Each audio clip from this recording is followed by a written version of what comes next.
눈길 헤치고 잘 오셨습니까? 멀리서 오신 분들 특히 많이 힘드셨을 것 같은데 오늘 말씀 중에 하나님의 음성을 다 함께 들으실 수 있으면 좋겠습니다. 새해 첫 주일입니다. 이 한 해도 우리 모두가 하나님의 복된 손길을 누리고 또 감사하는 시간들로 채워가시기를 바랍니다. 오늘로 누가복음 두 번째 시간이 되겠는데요. 본문 16절 중에 하나님께로 돌아오게 하겠습니다를 오늘 말씀의 제목으로 삼습니다. 이 말씀이 저와 여러분의 삶의 고백으로 열매 맺어가기를 주님의 이름으로 축복합니다. 오늘 본문은 특정한 때를 밝히며 시작하고 있습니다. 유대왕 헤롯 때 일어난 일이라고 하죠. 지난 주일에 말씀드렸지만 저자인 누가는 다른 복음서 저자들에 비해서 역사적 사건이나 시기를 기록하는 일에 관심이 많았습니다. 그러면서도 누가는 능수능란한 이야기꾼입니다. 앞으로 나올 내용이 유대왕 헤롯 때 일어났다는 것 또한 그래서 여러 가지 의미를 담고 있습니다. 헤롯이라는 인물은 사실 유대 역사에서 여러 사람들이 있습니다. 성경에서도 여러 명의 헤롯이 등장하고 있는데요. 마태복음 2장 말씀에 따르면 헤롯이 아기를 찾아 죽이려 했다 되어 있습니다. 요셉이 꿈을 꾸는데 그와 같은 내용의 꿈을 꾸죠. 그래서 꿈에서 아기와 그 어머니를 데리고 애굽으로 피했다 이렇게 되어 있습니다. 여러분 그 아기가 누구인지 아십니까? 네, 바로 예수님이죠. 지금 아기 예수를 죽이려 하는 이 헤롯이 바로 오늘 우리가 만난 이 누가복음 본문의 바로 그 헤롯과 동일한 사람입니다. 헤롯은 왜 예수님을 죽이려 했을까요? 동방에서 온 박사들로부터 그 아기가 유대인의 왕으로 나신이라는 소식을 들었기 때문입니다. 유대인의 왕은 바로 난데 그 아기가 유대인의 왕이고 이스라엘의 목자가 된다고 하니까 분이 나고 또 두려운 겁니다. 그렇다면 오늘 본문 5절의 첫 부분 유대왕 헤롯 때라는 말이 무엇을 가리키는지 아시겠죠? 이제 곧 심상치 않은 일이 일어날 수도 있다는 걸 암시하는 겁니다. 바로 그러한 때 누가는 한 가정으로 시선을 돌립니다. 아비야 반열의 제사장 사가랴와 아론의 자손 엘리사벳이 그들입니다. 이들 부부는 모두 특이하게도 레위 지파 사람들로서 제사와 관련된 일들을 하고 있습니다. 그런데 7절 말씀을 보면 우리는 뭔가 새로운 이야기가 전개되리라는 걸 알 수 있죠. 엘리사벳이 잉태를 못하므로 그들에게 자식이 없고 두 사람의 나이가 많더라. 네, 이 두 사람에겐 자식이 없었습니다. 그것도 두 사람이 자녀를 갖기엔 나이가 너무나 들었다는 게 문제였습니다. 그런 그들에게 어떤 일이 있습니까? 11절입니다. 주의 사자가 그에게 나타나 향단 우편에 선지라. 주의 사자가 사가랴에게 나타납니다. 주의 사자가 나타났다는 건 지금 하나님께서 그에게 특별한 말씀을 주실 게 있다는 말이 됩니다. 주의 사자가 향단 우편에 섰다고 하죠. 분향단, 그곳은 제사장 사가랴의 일상의 공간이고 그와 동시에 하나님의 임재 장소이기도 합니다. 제사장 직무를 행하는 사가랴가 마땅히 있어야 할 그곳에서 하나님이 그에게 특별한 메시지를 주시는 겁니다. 여러분 그렇습니다. 우리 모두의 일상의 자리란 어떤 곳입니까? 하나님이 계시다는 믿음이 있고 또 하나님이 나를 그곳으로 부르셨다는 믿음을 갖고 있어도 그곳에서 하나님을 바라보는 일은 여간 어려운 일이 아니죠. 본문의 사가랴 역시 그랬습니다. 그러나 그 맡겨진 일을 묵묵히 행할 때 도망가지 않고 그 일말에 조그마한 믿음을 가지고서라도 살아나가려고 애쓸 때 하나님은 다른 곳이 아닌 바로 그 일상의 자리, 내 몸을 담고 있는 바로 그곳에서 나를 만나 주십니다. 그리고 거기서 내가 들어야 할 말씀, 나를 흔들어 깨우는 말씀을 주시지요. 12절을 보시면 사가랴는 어땠다고 합니까? 놀라며 무서워했다고 합니다. 그럴 수밖에 없었을 겁니다. 아니 여기서 하나님이 나를 찾아오실 줄이야. 나는 그저 전례대로 예전에 늘 하던 대로 이 일을 하고 있었을 뿐인데 하나님이 그런 나를 다 지켜보고 계셨구나 싶었을 겁니다. 바로 그런 점에서 저와 여러분이 몸담고 있는 그곳이야말로 바로 거룩한 곳입니다. 여러분 동의가 되십니까? 내가 몸담고 있는 그곳이 어디입니까? 여러분은 하루 중에 어디서 가장 많은 시간을 보내고 있고 어디서 가장 많은 에너지를 쏟고 계십니까? 직장입니까? 가정입니까? 도서관입니까? 아니면 체육관입니까? 바로 그것이 거룩한 곳, 거룩한 땅입니다. 그곳이 둘도 없는 여러분의 몸이 있는 곳이고, 그렇게 하나님은 바로 그곳을 찾아오실 뿐 아니라 이미 그 전부터 그곳에 함께하고 계셨기 때문입니다.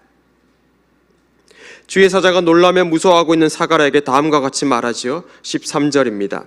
천사가 그에게 이르되 사가랴여 무서워하지 말라. 너의 간구함이 들린지라. 내 아내 엘리사벳이 내게 아들을 낳아주리니 그 이름을 요한이라 하라. 주의 사자는 뭐라고 합니까? 무서워하지 말라. 너의 간구함을 내가 들었다. 이제 내게 아들이 생길 것이라고 합니다. 그리고 요한이란 이름까지 정해주지요. 사가랴는 놀라기도 했지만 믿기 힘들었을 겁니다. 엘리사벳도 또 자기 자신도 아이를 갖기엔 이미 나이가 너무 들었기 때문이죠. 그런데 그것보다 더 놀란 이유가 있습니다. 그건 바로 너의 간구함이 내게 들린지라. 하나님께서 내 형편, 내 속을 다 알고 있었다는 사실 때문입니다. 사람들은 몰랐습니다. 그들이 보기에 사가랴와 엘리사벳은 그저 성실하고 믿음직한 제사장 가정이었을 뿐입니다. 늘 때가 되면 맡겨진 일을 빼먹지 않는 사람들, 그들 눈에는 그저 성실한 또 한 명의 제사장이었지요. 그러나 하나님에게는 그렇지 않았습니다. 사람들이 보지 못하는 것, 그러나 어쩌면 한 사람의 인생에 가장 큰 영향을 지금 주고 있는 것을 하나님은 다 보고 계셨고 알고 계셨습니다. 사가랴와 엘리사벳이 하나님께 자녀를 두고 어떻게 기도했는지에 대해 복음서의 그 기록을 찾을 수는 없지만 우린 너의 간구함이 들린지라는 이 구절에서 그들이 하나님 앞에 간절히 자녀를 구했다는 걸 알 수 있습니다. 그리고 하나님은 마침내 하나님의 때 그 응답의 결과를 보여주셨습니다. 그런데 이어서 하시는 말씀은 매우 충격적입니다. 이제 곧 태어날 요한이란 사람에 대해 하나님 뭐라고 하십니까? 15절, 16절 말씀을 우리 같이 한번 읽겠습니다. 이는 그가 주 앞에 큰 자가 되며 포도주나 독한 술을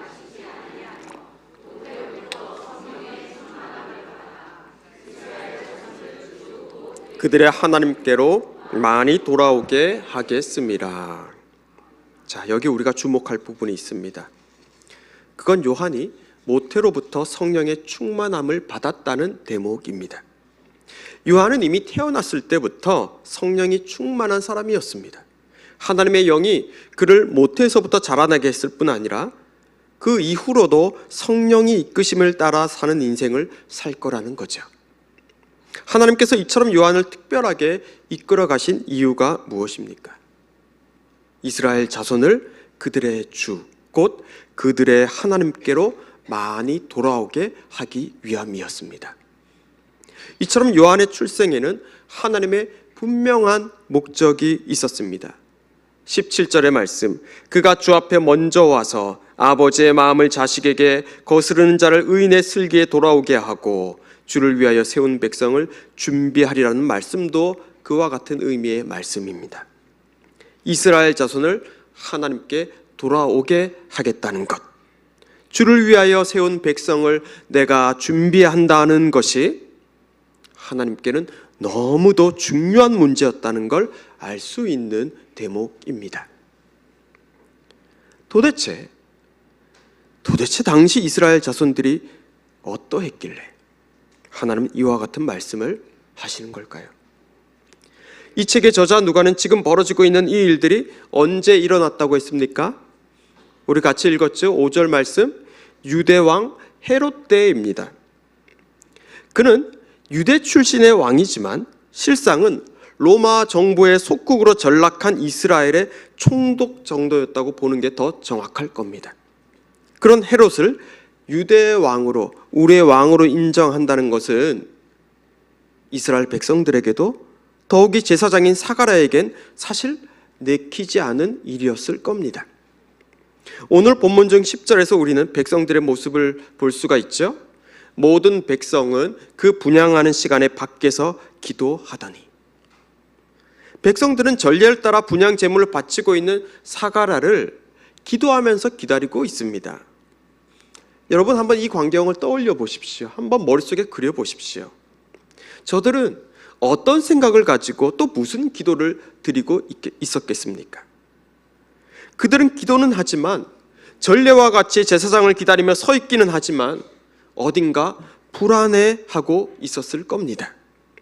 그들이 하고 있는 이 모든 일들이 어느 순간부턴 그저 종교적인 습관과 형식에 그치고 있는 것은 아닌지 그런 의심이 들기도 했을 겁니다.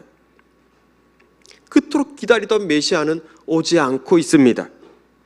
로마 황제는 내가 너희들의 신이라고 하고, 헤롯은 스스로 유대의 왕이라고는 하나 백성들을 위하지도 않고 있습니다. 그러니 이 일들이 모두 점차 무의미하고 공허한 것처럼 느껴지는 거죠. 자, 여러분 어떻습니까?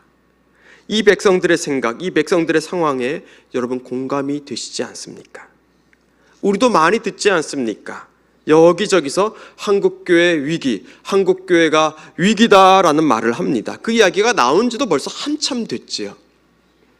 모두 교세가 줄었다는 것에 다 주목합니다. 어디선 교회를 팔아버렸다더라. 어떤 교회는 어떤 교회와 합병했다더라. 앞으로는 더 힘들고 어려워질 것이다. 네, 모두 암울한 전망이지만 모두 그리 틀린 예상은 아닐 겁니다. 그런데 정말 위기는 무엇입니까? 교세가 줄고 교회가 사라져가는 것이 위기입니까? 아니요, 그건 위기를 그냥 지나쳐버린 결과일 뿐입니다. 위기가 무엇인지 몰랐던 그 무지와 무관심의 결과일 뿐입니다. 진정한 위기는 위기를 위기로 진단하지 못할 때입니다. 그렇다면 진짜 위기는 무엇입니까? 우리가 지금 행하고 있는 이 모든 예식, 우리의 기도, 신앙적인 이 모든 활동들이 모두 공허하고 아무 힘이 없는 것은 아닌가라는 생각이 찾아올 때입니다. 바로 그때 우리가 어떤 선택을 하는가가 이 위기에 휩쓸려 가느냐 그렇지 않느냐를 결정짓습니다. 하나님은 세례 요한을 가리켜 그가 엘리야의 심령과 능력으로 주 앞에 먼저 올 거라 하셨지요. 엘리야의 심령과 능력이라는 게 무엇입니까? 엘리야가 한 일이 무엇이었습니까? 열왕기상 18장에 기록된 유명한 사건이 있죠. 일명 갈멜산에서 벌어진 사건입니다. 그곳에서 어떤 일이 있습니까? 엘리야는 하나님께 이렇게 기도하지 않습니까? 열왕기상 18장 37절부터 39절의 말씀을 제가 읽어드립니다. 여호와여 내게 응답하옵소서, 내게 응답하옵소서. 이 백성에게 주 여호와는 하나님이신 것과 주는 그들의 마음을 되돌이키심을 알게 하옵소서 하매, 이에 여호와의 불이 내려서 번제물과 나무와 돌과 흙을 태우고 또 도랑에 물을 핥은지라. 모든 백성이 보고 엎드려 말하되 여호와 그는 하나님이시로다, 여호와 그는 하나님이시로다 하니. 엘리야가 한 일은 이스라엘 백성들이 다시 주님께 돌아오도록, 그들의 하나님을 그들의 주님으로 인정하고 예배하는 자들이 되도록 인도한 일이었습니다. 이스라엘 백성들은, 그리고 당시 지도자였던 아합 왕은 바알과 아세라 신상 앞에 고개를 숙이던 자들, 그것들을 예배하던 사람들이었습니다. 엘리야가 백성들 향해 이렇게 말하죠. 너희가 어느 때까지 둘 사이에서 머뭇거리겠느냐? 여호와가 하나님이면 그를 따르고 바알이 만일 하나님이면 그를 따르라고 그렇게 말했을 때 그들은 그저 말 한마디도 대답하지 못했다고 되어 있습니다. 그러던 그들입니다. 그러던 그들이 엘리야를 통해서 일하시는 하나님을 보고선 모두 엎드려 여호와 그가 하나님이시로다, 여호와 그가 하나님이시로다 외치죠. 자, 그때로부터 수십 년, 100년, 200년이 지난 때입니다. 이 아합과 같이 여호와 하나님을 왕으로 여기지 않는 지도자가 또 나타났고 사람들의 마음은 갈팡질팡합니다. 이미 위기가 시작되었지만 그걸 위기로 여기지 않는 사람들, 그걸 위기라고 말하지 않는 사람들로 인해 그 땅의 어둠의 힘은 더욱더 강해지고 있습니다. 바로 그때 하나님께서 다시 일하신 겁니다. 바로 그러한 때 엘리야라는 선지자를 세우셔서 이스라엘 백성들의 마음을 돌리신 것과 같이, 그래서 그들이 그들 자신의 주인이 누구인지를 제대로 보고 인정했듯이 이제는 세례 요한이라는 사람을 통해서 주님은 그 일을 행하고자 하신 거죠. 그래서 모태에서부터 그에게 성령으로 충만하게 임재하신 겁니다. 성령의 역사가 아니고서는 도저히 그 백성들을 그 어둠의 위기로부터 구해낼 수가 없기 때문입니다. 사랑하는 성도 여러분, 오늘 우리 자신은 어떠합니까? 저는 이제 막 부임하여 성도 여러분 한 분 한 분의 사정을 잘 모릅니다. 아니, 아무것도 모릅니다. 그저 막 부임해서 당장 내가 해야 할 일, 눈앞에 놓여진 그 사역에 온 정신을 쏟고만 있을 뿐입니다. 그러면서도 그러한 제 눈에 조금씩 들어오는 것들이 있습니다. 무언가 행사가 있으면 손과 발로 열심히 섬기시는 여러 권사님, 집사님, 장로님들입니다.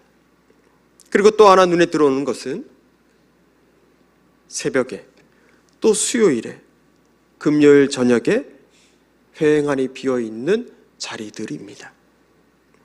그 빈자리들이 당장 눈에 들어왔습니다. 그 자체가 위기이고 문제라고 말씀드리는 게 아닙니다. 예배나 기도회에 성도들이 얼마나 참석하느냐가 가장 중요한 것은 아닙니다. 우리가 촉각을 곤두세워야 할 것은 혹 우리가 기도하고 주님을 우리 주님으로 인정하는 예배를 해야 할 그 이유와 목적을 잊어버리고 있는 것은 아닌지에 관한 것입니다. 우리 모두가 진지하게 또 냉철하게 보아야 할 건 바로 그겁니다. 이건 우리 한 사람 한 사람이 주님 앞에서 정직하게 돌아보아야 할 부분일 것입니다.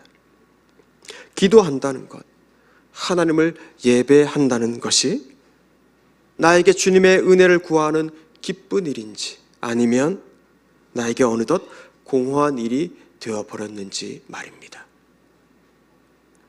주님은 우리의 심령에 주님을 찾는 마음을 더욱더 부어주시길 원하십니다.